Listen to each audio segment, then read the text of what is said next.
Kicking things off, my name is Mike Fee, and I'm co-founder of a company called Spotlight. We turn education data into a story or an action plan for a student or a parent or an educator, regardless of where they're from, what language they speak. And we very proudly partner with DC Public Schools. That's why I get the honor today of speaking with Dr. Erin Ward-Bebo from DCPS. Erin, do you mind just introducing yourself and telling us a little bit, of course, about the district as well? Sure. Hi, everybody. Good afternoon. I'm Erin Bebo, Deputy Chief of College and Career Programs at DC Public Schools. I've been at DCPS for almost 7 years.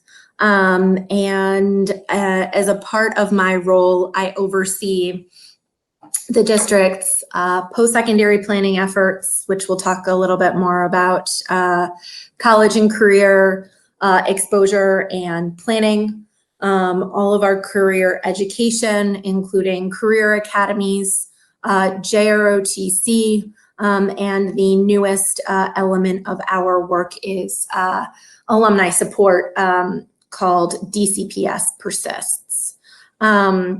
DCPS is an urban district. We have about 50,000 students in our district. It's incredibly diverse.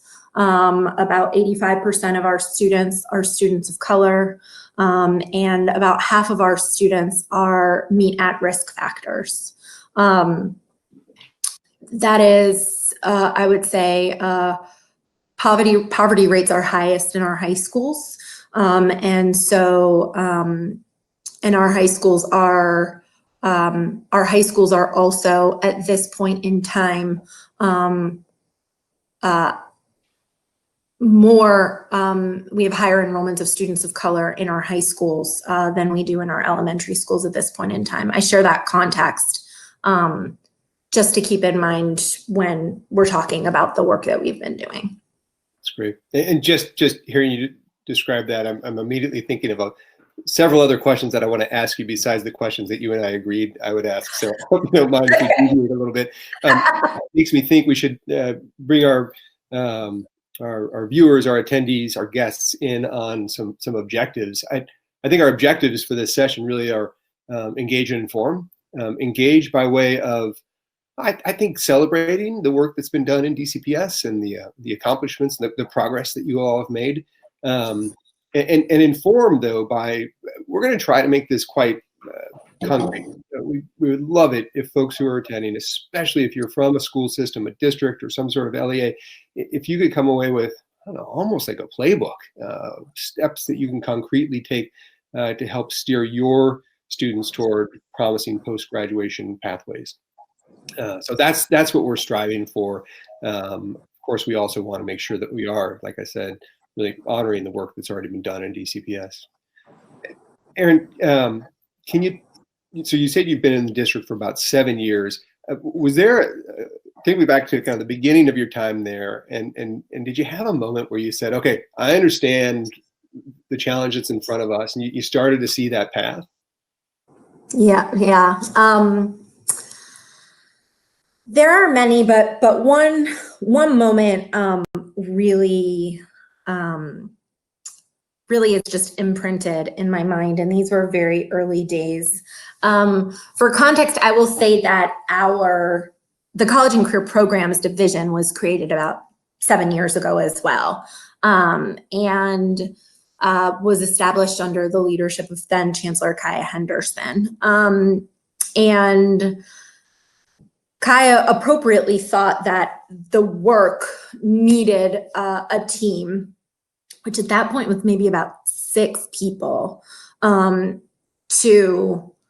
sort of address, what was college and career planning? How are we supporting our students in a thoughtful, equity, students first driven way? And maybe I was like a month in. I started in, the spring, and we were gearing up for graduation. And she asked a very simple question, which was, I want to know what our graduates' post-secondary plans are. We've got a group of seniors, they're gearing up to graduate. Who are they? And what are they going to be doing next? And it was mortifying how long it took the team to pull that information. And it was mortifying by how incorrect so much of that information was. And it was abundantly clear, again, I had maybe been in the job for a month, that there was no system in the district to do this. And how horrifying is it when you pour so much in to these students' lives and experiences, and you literally have no way of knowing what happens next to them, when what happens next is in many ways, you know, what you've been building towards this whole time. And so ever the opportunist, we went to Kaya and we said, you know, we've got an idea about what needs to happen.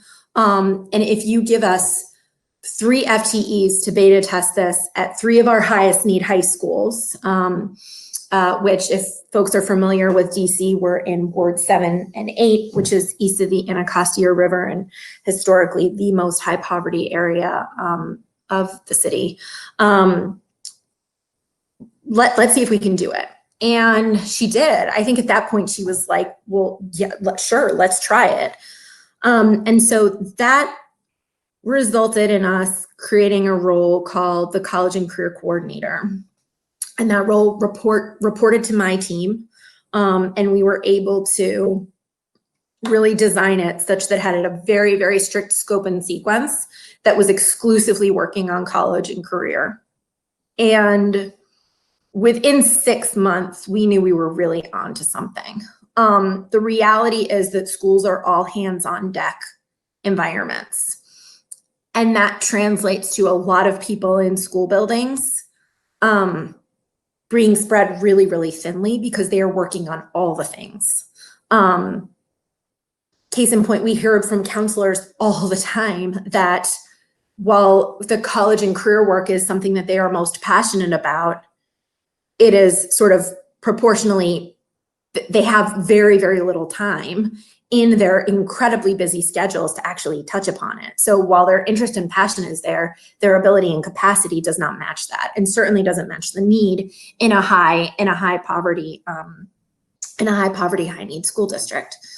And the college and career coordinators were able to work and collaborate and really uncover for us what needs there were. And there were so many. And the things that they found, the trends that they found. And so the next year we had a new chancellor and he tripled the initiative. So then there were 9. The things that those college and career coordinators have found and the ideas that they have lifted up and the things that they have said, you know what you really should be doing, is what has led now from the division to expand incredibly over the past 7 years to do some of the work that we're going to talk about today. But that one point, I think, it felt to me like it was a rock bottom moment. And I feel really proud of how much we've come because we are able to share that information almost immediately and with an incredible level of precision and so much more now. Well, you're muted. Yeah, sorry. Little noise in my background. So you might have seen, I literally just grabbed a piece of paper and a pen because I'm actually taking notes because I think we're starting to see this playbook. I mean, I already heard 3 steps. 1 is dedicate and protect a team. This may sound very obvious, but through our work, I have the opportunity to work with school systems that have dedicated, passionate staff, completely devoted to college and career readiness, but they're often stretched and pulled into all sorts of other directions. And boy, protecting that team, making sure that they can really focus all of that energy and all their commitment on this work, it seems like a really important step. Also protecting the funding, I heard you say, protecting and increase the funding where possible. Obviously using data, but getting your system to the point where you have easy access to the data. If you have to fight to find the data, it's a terrible use of time, and you may well give up along the way. And then finally, I mean, there are others in here, but I heard an important piece of the playbook, which is prioritize students' postgraduate careers, but all the way through to their college, into their career. It doesn't stop the day that they walk across that stage by a long shot, of course. I mean, that's exactly right. I'll just say quickly, and I mean, as you know, Mike, and I would be shocked if the participants don't see one or all of them over the course of our time together. I have 3 kids. They're all in elementary school, and the oldest is Anna. And I have what's called the Anna Bebo test at work. And I will apply the Anna Bebo test to myself. And by that, I mean, is this thing that I am doing something that I would want for my own kid? Is it the level of quality? And I just picked my oldest child, but so like, don't tell Natalie and Charlie that there's no Charlie or Natalie test, but like, is the thing that I'm doing good enough for my own child? Would I be happy if she participated in that, or she got this resource, or she had this opportunity? And I'll often poll the team and I'll say, does this pass the Anna Bebo test? And for us, it is so essential to believe enough in what we are doing that we would feel good, not just okay, like we would be good if that were the thing that our own child was getting.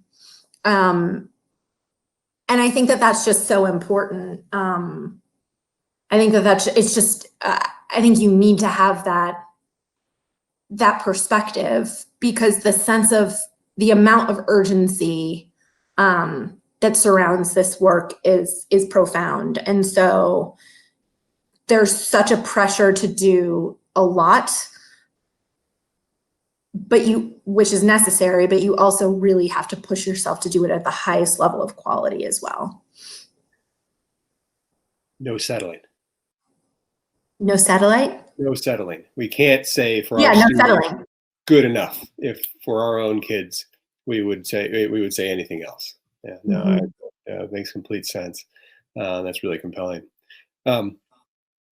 Man, there's a ton to cover, and we don't have that much time. There's so much work that's gone into this, but it's, I don't want to say culminated, but I know that a really key milestone happened really just 6 months ago or so, when you all launched DCPS Persists. Now we're going to come back to how and maybe even why you did that in the middle of a pandemic, but for now, can you just tell us what DCPS Persists is? Yeah, I would love to. So DCPS Persist is our newest initiative. It is we are the first public school district in the country to formally have a sort of robust alumni support initiative.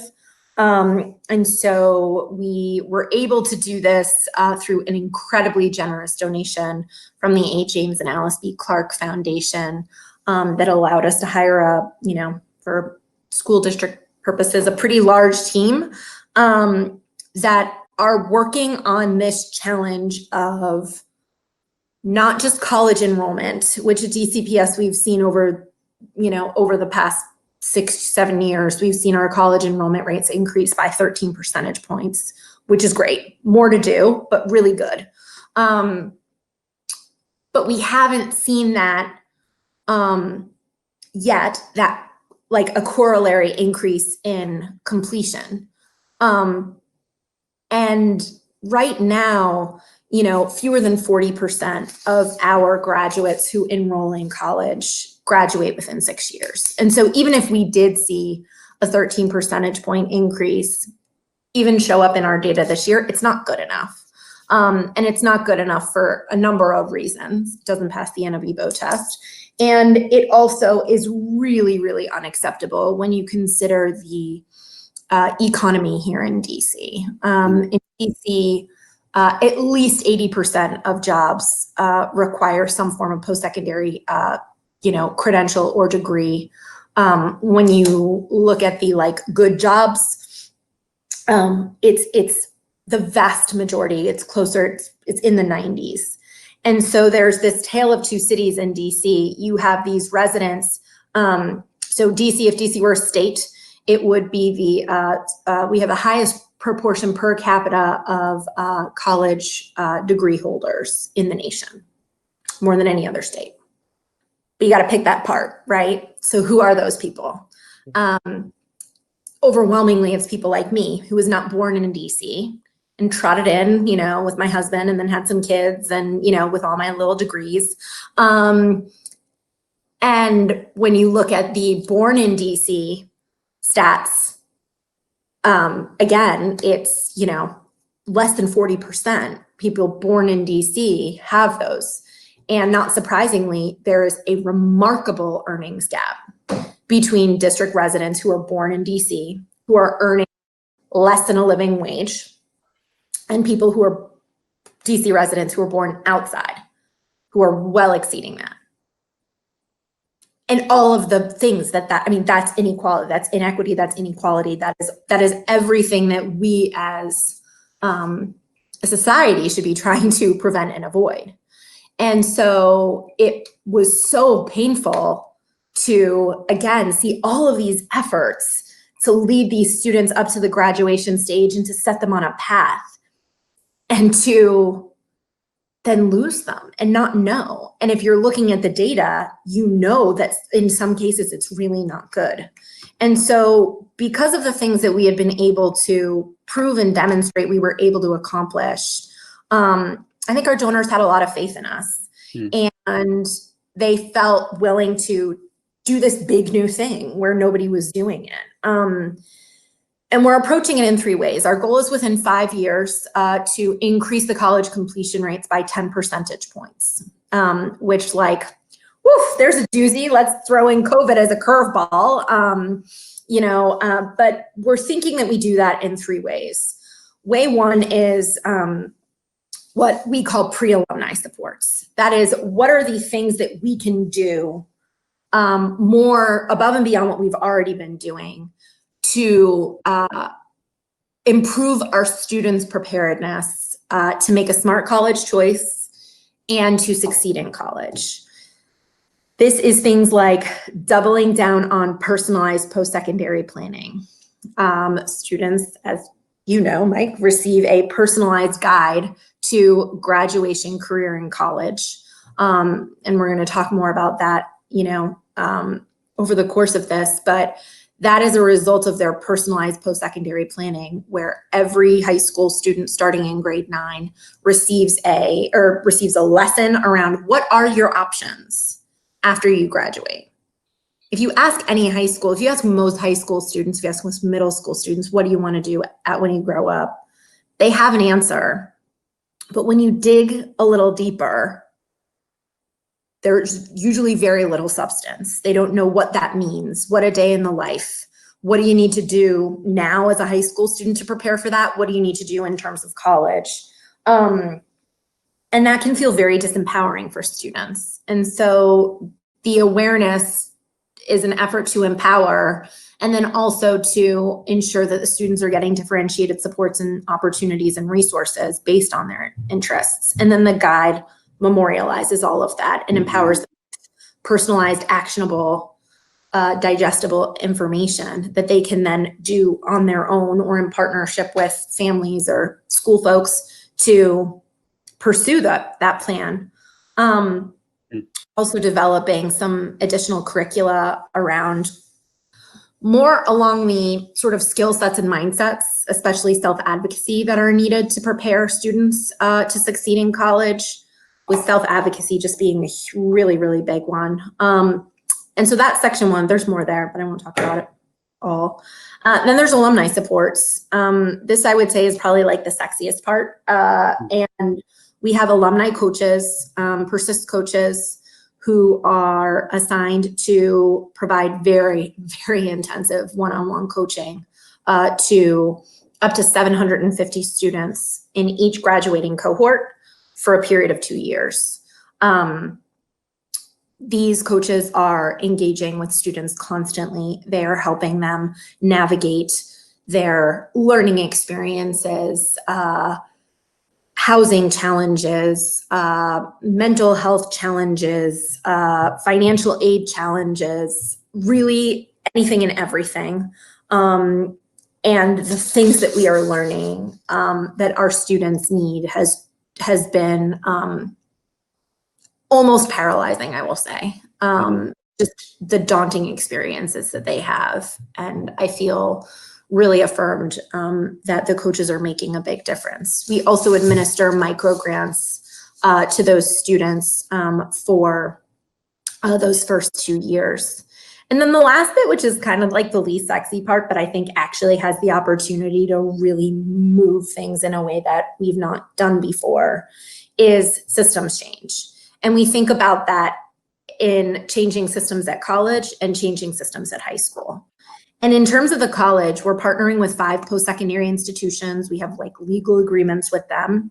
And they've said, we're gonna work with you, DCPS, to look at the data that you are finding and that you are pulling from your graduates who are enrolling in our schools and who have coaches supporting them. And we're going to look at that quantitative and qualitative data with you on at least a quarterly basis. And we're meeting with you a lot in between that. And we're going to come together with you and collaborate and try and identify what are solutions to some of these challenges and how do we amplify and, and at least or amplify or at minimum maintain the good that we're doing. And leaders are really savvy. We very intentionally have picked these 5 institutions because there was almost no statistical difference between the smaller subset of demographic and achievement rates of the DCPS students who are enrolling in those schools and then the overall student population. So our theory is if we can figure out the things that are causing the DCPS students to struggle, it's probably causing more of their students to struggle. And if we work with them to fix those things, maybe we fix it for a lot more people and then their stats go up and, their boards are happier and maybe their endowments are, growing because they're doing so well. And then there's the improvement at the high school level. We hear all the time from our post-secondary partners, the sort of like, I wish you'd, I wish DCPS would, do a better job, like 1,000 things, right? There's a lot of good things we do, right? There's a lot of good things that school districts do overall, but there are a lot of things that colleges and universities wish we did better. And there's really not a great way for districts to capture that. And that's such a missed opportunity. And now we can. And we are going to be capturing those things and then triaging them, prioritizing them, and engaging the appropriate teams in-house to say, hey, these are things that we need to do better on because we're not doing a good enough job on these things, our students are struggling in college, and that can't happen. And so that is the systems change piece. It's been a ton of work, but I'm so proud that we're doing it. No, yeah, and it's really powerful. You're getting this, I hear you saying you're getting input, of course, from the students themselves, but from the schools to your partners in higher education. But you've got these great feedback loops where you're getting information from them, you're putting it back out to them through shared data, and you're thus able to see this really progress. So it is powerful. I think we have a video kind of highlighting a student-facing video that really, I think, tells the story of what DCPS Persists is. As I switch over to this, I'm realizing we had that survey up at the beginning. If you didn't have an opportunity to let us know who you are, feel free to do so in the chat. And also, I'm looking at time, and we're going to have time to take questions. Might be helpful to start building a bit of a bank of questions. So please feel free to pose questions or certainly thoughts in the chat. Let's see if we can get this to go. Okay. DCPS seniors, give yourself a round of applause. You've come a long way to get here, and it's almost time to take the next step. You may be leaving high school behind, but you don't have to do it alone. DC Public Schools has your back. Here isn't just like a fun video that kids might want to watch, high school kids might want to watch, and that might engage them. I mean, we talk about this being hard work. It is often overwhelming, but there's just so much excitement related to this. I mean, it's got to be pretty gratifying when you do start to see that needle move, and when you start to see these students attain higher levels of aspiration than they might have thought possible. All right, let me ask: Are you able to spend time, and not now, of course, but prior to say March 15th, you're doing systems work, you're doing all this work with your dedicated team. Are you able to spend time with students to actually see the fruits of your work? Yes, it's my favorite thing to do. And I think as a division, we really prioritize proximity and being proximate. Like I actually would have this carved out time every week, at minimum, like a 3-hour block that would just be called proximate time. And I would have members of the team, say, okay, well, Biba, I think you should go to, see the Mass Media Academy students at Coolidge, or I'd really like you to visit this JROTC classroom, or I really think you should shadow this, work-based learning trip to wherever. And yes, it was fun. I mean, it was always fun. I mean, students just give you life, right? I mean, it's just the best, but it also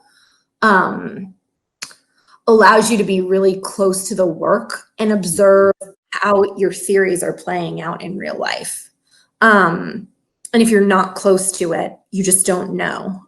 You can just be assuming that it's rolling along, but you won't spot inefficiencies as easily. You won't, have ideas for, innovation or what needs to be next. So I think my team had a love-hate relationship with they were Proximate Wednesdays, and, they knew like, oh, here she go. Like there would come my little texts, have we thought about this? Have we done that? Could we do this? Why is this happening? Blah, blah, blah, blah. But it really was so helpful. And it's so helpful to hear from the students about how the work you're doing is helping. I mean, I haven't met this student in person yet, but I mean, we interviewed a young woman who is receiving Persist coaching. And she said pretty early on, I actually was thinking about not going. I was doubting myself. I didn't think I could do it. And the coach just hasn't let me do that. And I'm still here and I'm doing well because of her. And I was like, that'll do. Like that'll keep me going for a few more days. And that's just, it's really nice to have that affirmation. Yeah, I think I go back to this playbook and so I've, in my head here, and I've written it down. I've added another one, which is if you've got that centralized team that, we said earlier, you got to build and protect that team. You've got that centralized team, but you've got to give them opportunities to go beyond the data. Of course, the data is all important. We're big, obviously, believers in data at Spotlight. They can't just be about those numbers. Give them opportunities to get out and actually engage with students. I'm guessing families as well. By the way, I see some questions coming through, and we are going to be able to get to those. I'm really glad. I want to take a second, and I'll, if you don't mind, talk about this guide that DCPS provides to your students and to their families. So my company, Spotlight, produces this guide. We do so for DCPS very proudly. Also Chicago Public Schools, Long Beach Unified, several districts around the country. We looked out and saw there are great college and career planning platforms out there, but we saw that at worst, a platform can actually be a source of increased inequity, because students who are familiar with the world of college, especially four-year colleges, especially selective colleges, they know how to go and log in, look for the schools that they're interested in, enter all of their information. They know what they're looking for. Whereas a student who maybe their parents didn't go to college, maybe their parents are new to the country, they're just new to this world of post-graduation readiness, they don't know where to start. So we said, instead of asking students to log in enter their information, search around, and hope they land on the right spot. Let's go find the information that we already have about students. So turns out we already know a lot about students. We know if they've taken the right classes to graduate and to get into to be eligible for college. We know their grades. We know their test scores, where that's might be relevant.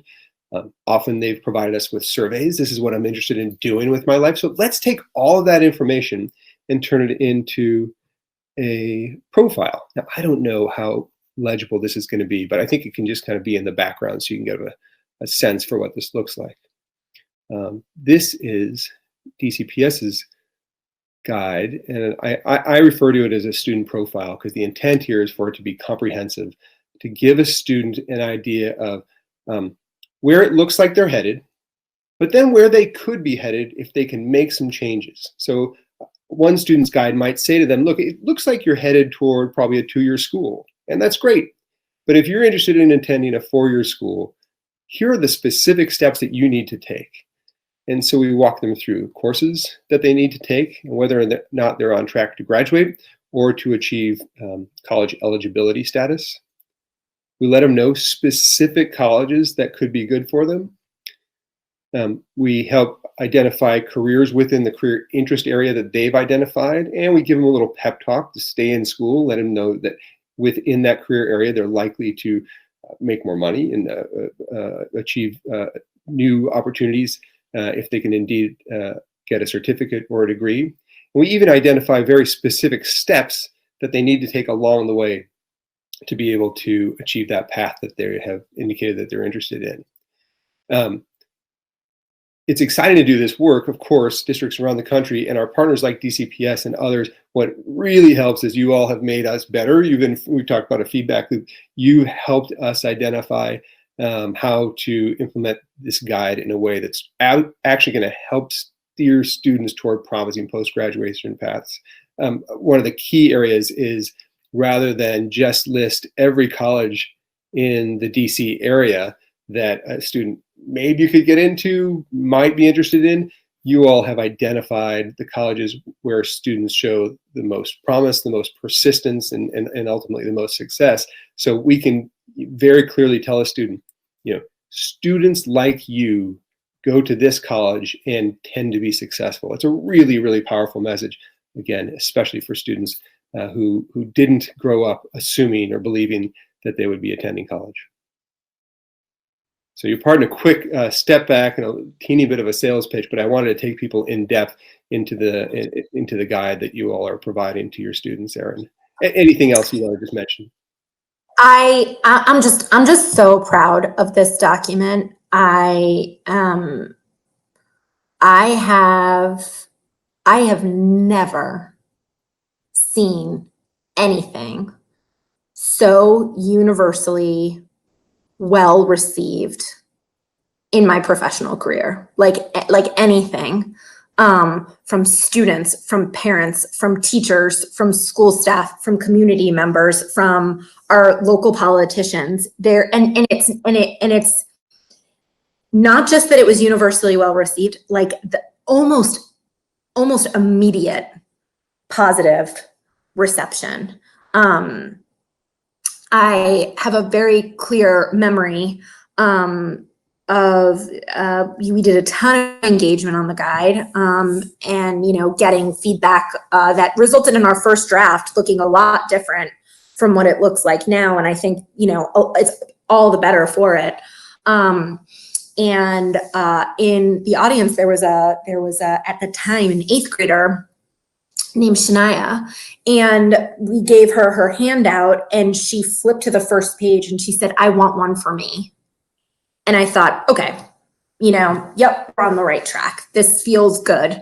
And that's only been perpetuated. When you hear, 11th graders tell us they're going to make photocopies of their guide for their little sister who's still in elementary or middle school because he wants her to know the things that she needs to do as early on as possible and not make the same mistakes that he did, you're onto something.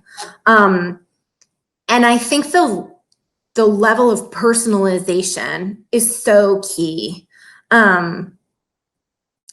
You see your, I mean, in here it's anonymized, right? But like, you see your name or your kid's name everywhere in this. And you see so many instances of them and their voice and their path and what they have or haven't done in here, in a way that I think just really resonates with people, especially when you're a student and you do what students do. I mean, heck, even adults do this.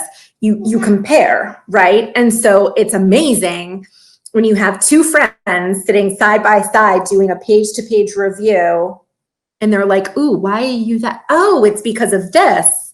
And realizing just how personalized it is, and also taking it from an empowerment focus. You can't see it on this version of the guide, but for 9th and 11th graders, they actually get recommendations on reach, match, and a likely / safety. And I'll never forget when one student told me, Dr. Bebo, she was a 9th grader, she's like, Dr. Bebo, next year when I get my guide, like you're gonna see me, and the things it says that are a reach for me, they're gonna be a match. And that's because I'm gonna get my GPA up and I'm gonna study harder because I really want to be a Bennett Bell. Okay, let's do it. And it's the empowerment of students. It's not like students are sitting there not wanting to achieve their dreams. It's the maybe not knowing always how to do it. But when you give them a toolkit and empower them with information and resources and say, you want this, here's how you get it, guess what? They go after it.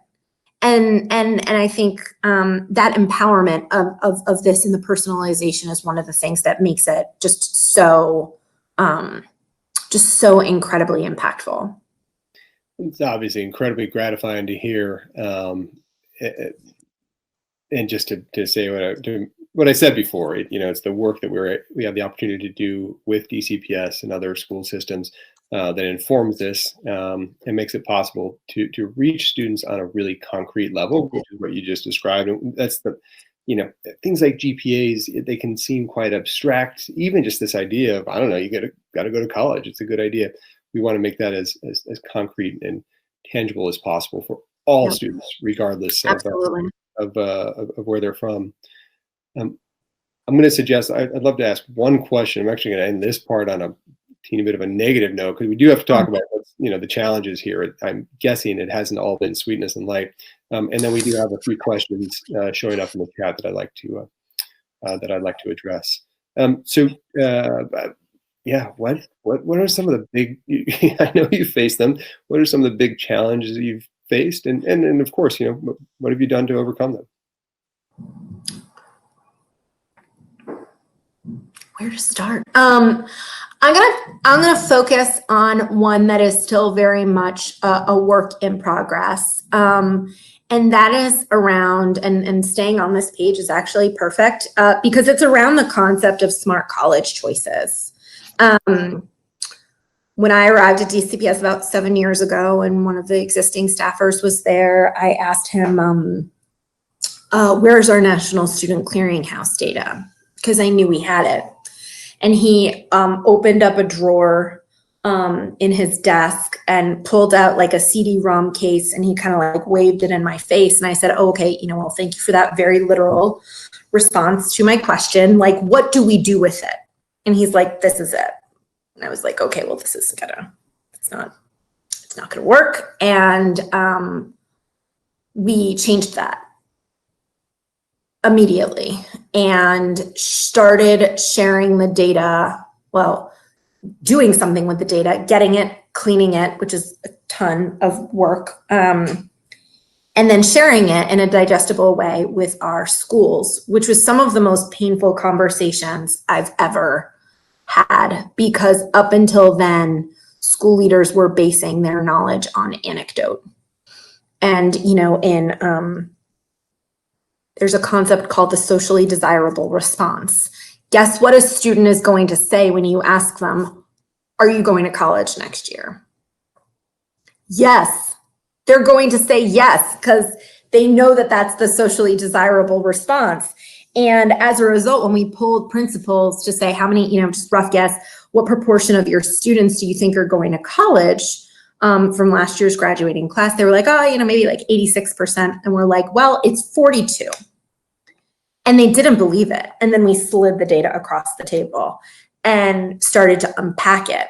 And we also unpacked things like where they were going. And so, we would say, okay, let's carve out some time and look and see. You've had, over the past 4 years, 40 students go to XYZ university, and not a single one has made it through their first year. What are we going to do about that? Oh, well, no, but my counselor or my coach, they totally recommend that school, or I went to that school and it was great. And it's like, well, okay, let's get past the anecdote and let's go to the data. And we created then this increasingly sort of personalized algorithm is too strong of a word, but the attempt of an algorithm to say, let's look at our data and say, if this is your SAT and this is your GPA, where have past DCPS grads with those stats, where have they gotten in and where are they succeeding? And our findings were profound. And we found a lot of what I call college A's and college B's. In college A, enrolls a DCPS student with a 2.5 GPA and a 920 SAT. And they have a graduation rate, a 6-year graduation rate of 36%. College B, same stats, basically admits the same kid. And they've got a 62% completion rate in 6 years. So why college A when college B?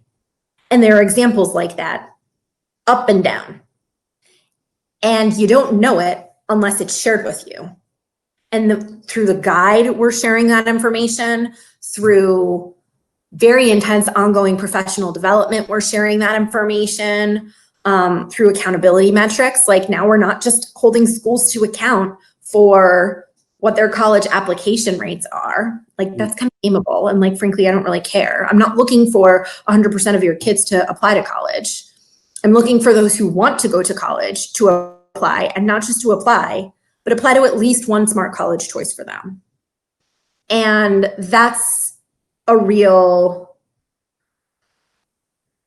effort, because there are stories of success at a lot of colleges where the numbers just don't add up for our kids. Sure. And it can be very hard for people to distance themselves from their own personal feelings about an institution, and marry that with the data that we know is true.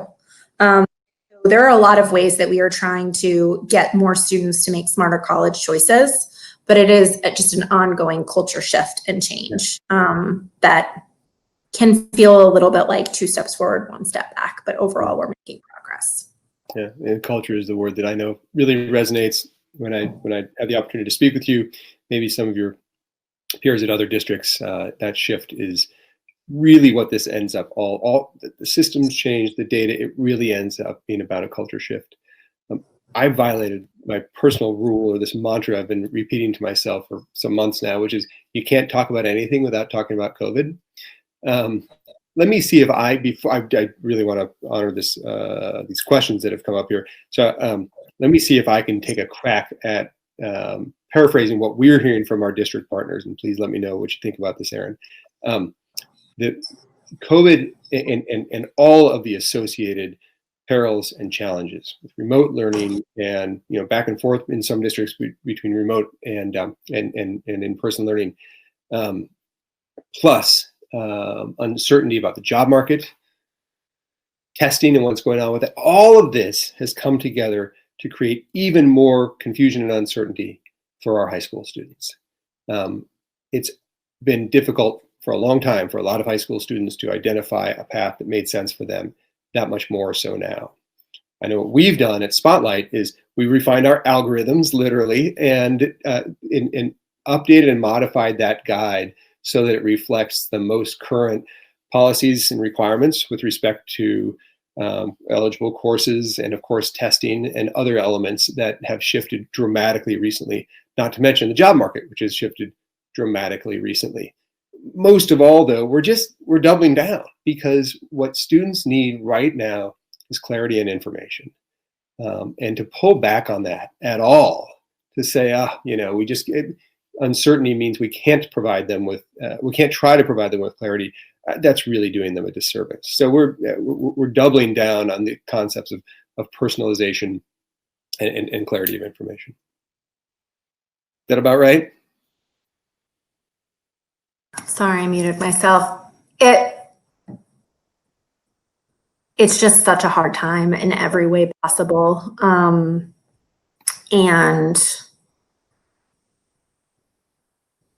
I think we are going to be realizing for years to come the impact of this. And sadly, the highest poverty, highest needs students are the ones who are suffering and struggling the most. And in some ways,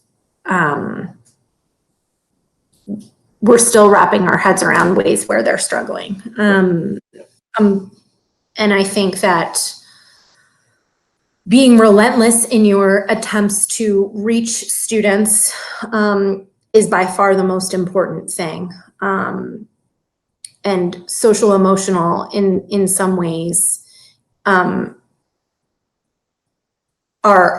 requiring, and almost always are requiring, a lot more focus through all elements of our work. And we've needed to make some really difficult decisions about what we sort of hit the brakes on, because students don't have the capacity or the bandwidth to engage in some of those other things. And it's involved a lot of difficult decisions that I think feel really bad to just about everyone. Yeah, completely agreed.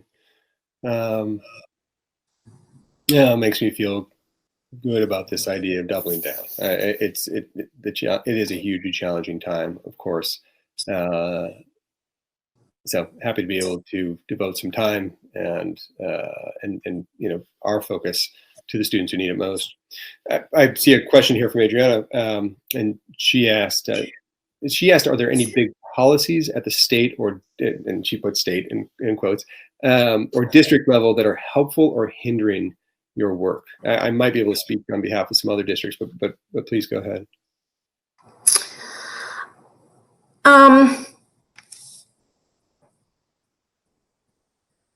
I'm going to cheat a little and cover something on the national level that I think is really, really just a massive hindrance. And that is, while it may have many pitfalls, which we can talk about at another time and another day, the National Student Clearinghouse allows me to tell you at an incredible level of precision exactly what is happening to our college going students in terms of, did they enroll, where did they enroll, did they persist, did they transfer, did they complete? And districts across the country are completely flying blind on the corollary in careers. And when you think about what you want for your own kids, Mike, what I want for my kids, I'm not thinking that end goal is college. That's a stop along the way.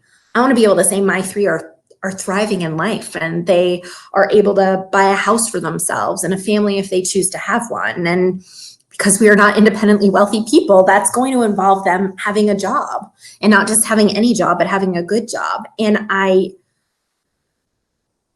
my head explodes when I can't say with any level of confidence, are my graduates, are DCPS graduates getting hired into what fields? Permanent or part-time?